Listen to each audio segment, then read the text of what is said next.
இன்றைக்கி ரொம்ப டிஃப்ரெண்ட்டாக ஈஸியாக டக்குன்னு செய்யக்கூடிய ஒரு ரெசிபி தான் செய்ய போகிறோம்.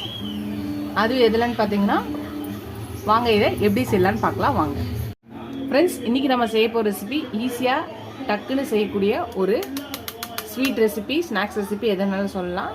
Cafe style Oreo fudge balls செய்ய போகிறோம். அதுக்கு ஒரு மிக்ஸி ஜார் எடுத்துக்கலாம். ரொம்ப டக்குன்னு குயிக்காக செஞ்சிடலாம். ஒரு மிக்ஸி ஜார் எடுத்துக்கலாம். அதில் ஓரியோ பிஸ்கெட்ஸை போட்டுக்கலாம். ஒரு 15லேருந்து ஒரு 20 பிஸ்கெட்ஸை நம்ம உள்ளே போட்டுக்கலாம்.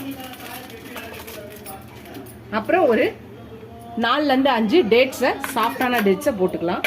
அப்புறம் ஒரு 2 ஸ்பூன் வந்து கொக்கோ பவுடர் போட்டுக்கலாம். இது நல்லா நம்ம பவுடர் பண்ணி எடுத்துகிட்டு வந்துடலாம்.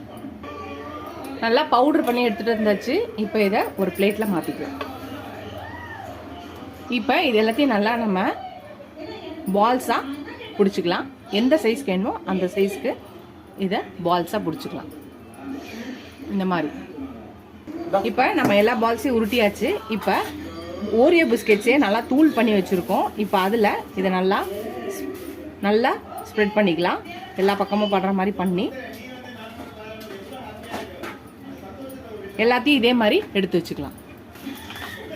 கிட்ஸுக்கெலாம் ரொம்ப பிடிக்கும். நீங்கள் ஈவினிங் ஸ்நாக்ஸ் டைமில் இந்த மாதிரி நீங்கள் பண்ணி கொடுத்தீங்கன்னா அவங்க ரொம்ப டிஃப்ரெண்ட்டாக இருக்குன்னு சாப்பிட்ருவாங்க.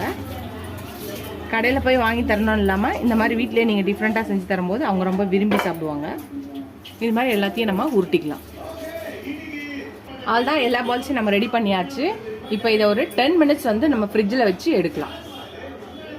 கஃபே ஸ்டைலு நம்மளோட ஓரியோ ஃபட்ஜ் பால்ஸ் ரெடி ஆயிடுச்சு. ரொம்ப ஈஸியாக சிம்பிளாக டக்குன்னு ரெடி ஆயிடுச்சு பாருங்கள். நீங்களே இந்த ரெசிபி ட்ரை பண்ணுங்கள். உங்கள் வீட்டில் இருக்க கிட்ஸுக்கு எல்லாருக்கும் ரொம்ப ரொம்ப பிடிக்கும். பெரியவங்களுக்கும் ரொம்ப ரொம்ப பிடிக்கும்.